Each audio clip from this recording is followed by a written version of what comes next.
Now, I thought about naming this video, Foreign Worker Takes Canadian Family Man's Job, but I'm pretty sure the trusted flags will be on that, like, well. But yeah, no, I wanna keep the video on my channel and open to the public, so maybe not.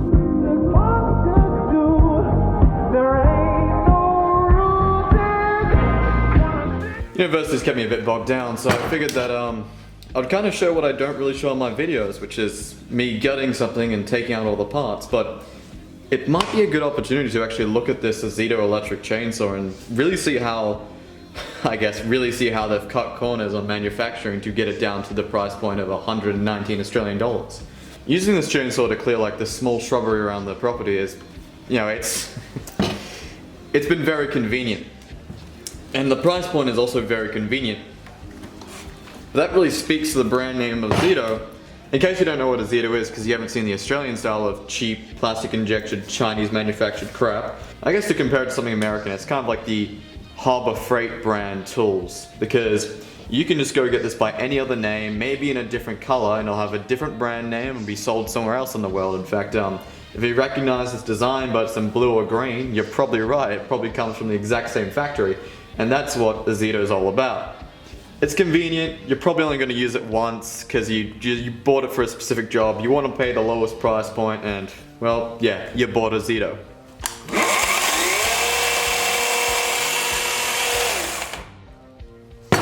Not to say that isn't pretty useful. On a 2 amp hour 18 volt battery, it goes for about 30 minutes and makes about between 40 and 50 cuts and some decent sized tree limbs. But I'm wondering how they can get that much torque at the bar from a motor this size, and that kind of does interest me. Now, on a media inspection, I mean, this is just transformer toy material. Oh, we do actually have some fiber reinforcing. It's crunching quite a bit, so it's probably glass fiber. That actually amazes me. So it's not entirely shit. Let's have a look at this. Maybe take the chain off. Take the battery out first for safety reasons. Safety second. Oh, Jesus. Oh, that is terrible. Okay, so they've just got a powdered metal chain sprocket. Fair enough, that meets the price point. They don't have 2 tensioning rods. And I was wondering when I was using it where all this shaking was coming from, and that's probably where. And it looks like they've just used that as the oil port as well. Which it isn't all that uncommon, but it's just, yeah, it's pretty cheap. Let's just untension this. There we go. Okay, look up the name of that bar manufacturer. I figured that Ozito wouldn't be making its own bars, but let's just see who they've got making their bars for them. It looks like there's some direct out of China, just blanket bar maker. Obviously they've gone in.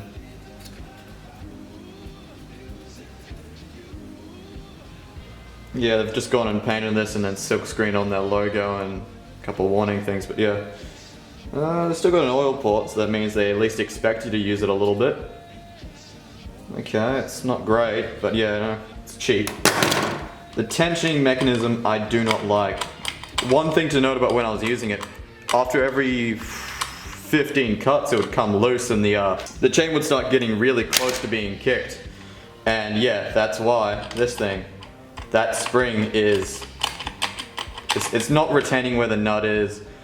There's no way even torquing it all the way forwards that it's going to stay when using it, so yeah.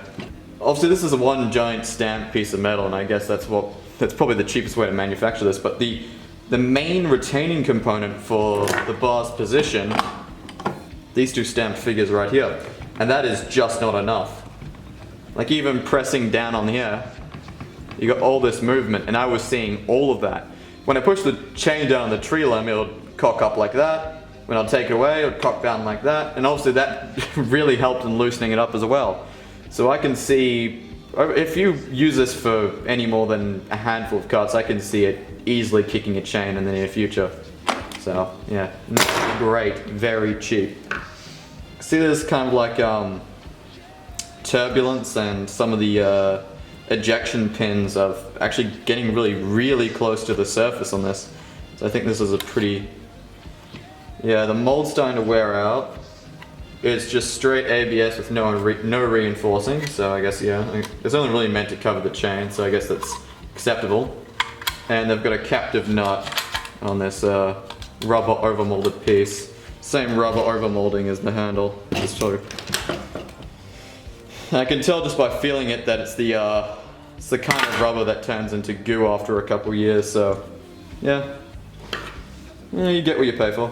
Let's void this warranty that, you know, doesn't really even exist. Actually, in taking this apart, I can see parts of where the plastic injection mold is really starting to wear out. Which really says something, because Ozito, they kind of just off-sell generic brands. So there'll be one type of tool made, and Ozito will just slap their label on it. That's literally all they do. They take it to the Australian market and they put it right in the middle of Bunnings. And it's entirely just for the prosumer crowd, entirely. Imagine you'd be fucking laughed off a trade site if you came in there with a fucking Ozito tool.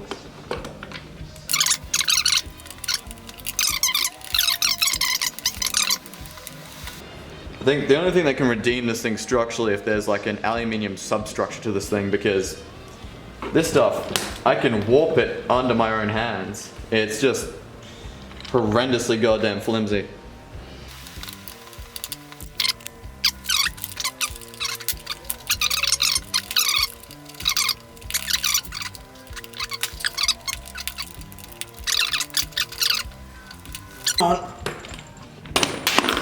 There we go, and the retainer clip has... nah, that's never going to be found again.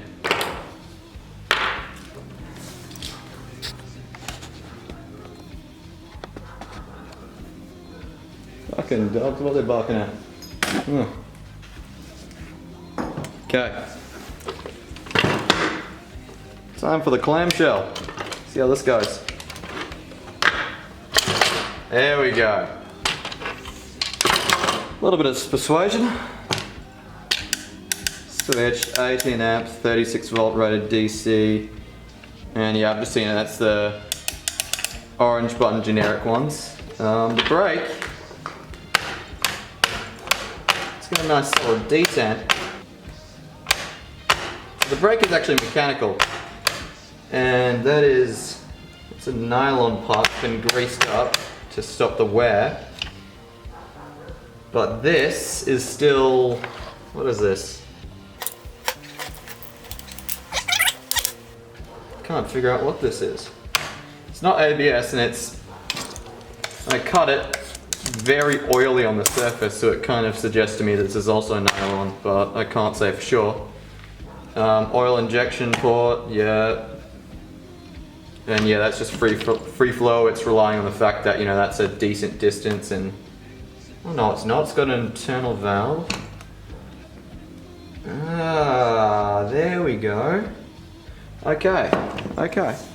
And they've got a full-on. Now it is a plastic gear. That's not exactly great, but it is nylon again. So they've actually. I'm actually kind of surprised, a little bit shocked. But still. It's a large gear ratio, it's not exactly being held properly, so I'd imagine there's going to be some heat. Does the gear have anything going on in it? Yeah, the gear's got glass fiber as well. The brake comes to this thing, and I'm not exactly happy about it, because that's, yeah, it's going to stop it. And I guess the brake in this situation really is only for emergency situations, but it's going to do a whole bunch of damage. And the brake also cuts the power to the motor. So that's good, but if you look at the actuation point, the mechanical brake comes on just before it cuts power to the motor, so you are going to risk damaging the teeth, and also the teeth. Yeah, there's a bit of a gap in the meshing of the teeth, so they haven't spaced it out correctly. That's alright, it's a sintered metal powered gear, but yeah. Everything's been greased to high hell. In fact, even to the point where it's leaking out. Yeah, it's not too bad, not too bad. It's got some electronicals. Yeah, it seems like a basic standard motor controller. Fucking real bang up job of the overmolding considering it's leaking into the inside. So let's see if I can find some symbols for the shell's made out of. And again, you can see these turbulent marks where you can see two fronts of plastic are meeting each other and they're not meeting each other. They're too cool when they're meeting each other and they're getting caught up in certain parts, which says to me that the mold is wearing out. So yeah, this is probably a highly mass-produced product, and I highly doubt that Australia is this thing's only market, and I highly doubt Ozito is this thing's only brand. Okay. Let's take the rest of it apart. Okay. See, they've gone and put vents on the back to actually like expose us to the air. They've gone and put insulation on the terminals, which suggests to me that they believe that this thing is going to get hot as all hell, which it is. The brushes are copper impregnated, so that's okay. Apart from that, it's a pretty stock standard motor. Okay, well, time to cut this thing open. This is a 200 IQ engineering move right here. They've gone and put resists in the vinyl pipe, and that actually does the oiling system. And what they've done is they've made this like gear ratio right here that has a miniaturized pump in it, which is actually quite smart, and that'll be quite expensive. And that pump's probably a mass-produced part and probably isn't too expensive. But they've actually gone and put a gear ratio here. They've put a brass bushing in there to deal with actually the load from that. And yeah, the flow rate is controlled by those resists in the vinyl tubing. That's actually quite smart. Yeah, it's a no-name brand motor, so I guess that's to be expected. Look at this fucking thing. God damn. Okay. It's just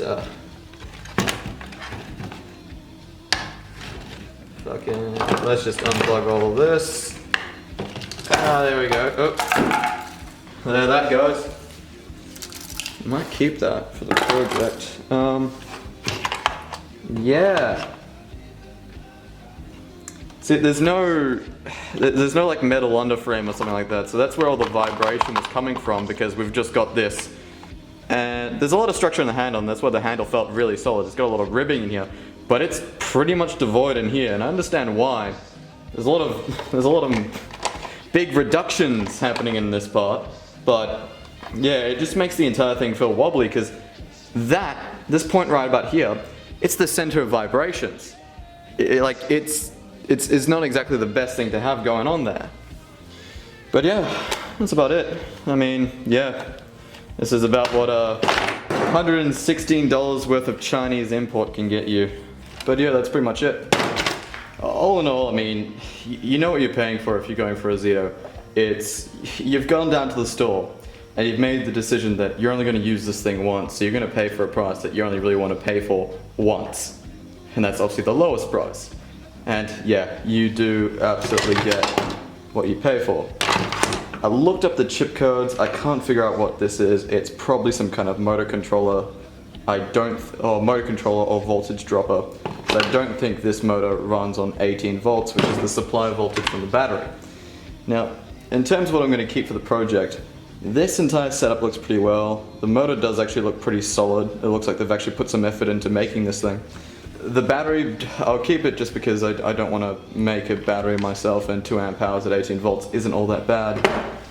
I'll keep the oiling tank, and I might keep the chain. I might upgrade it to a longer length of chain, but the rest of it I'm making myself. If I was going to recommend a brand of chainsaw, I'd go with steel. This thing has a solid metal frame.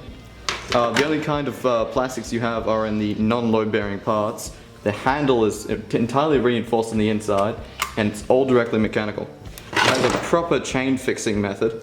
The bar, I believe, is made internally by steel. For small size things, petrol always beats electric. I bet you can guess what I'll be making with all of these chainsaw parts. Might be Fallout related too.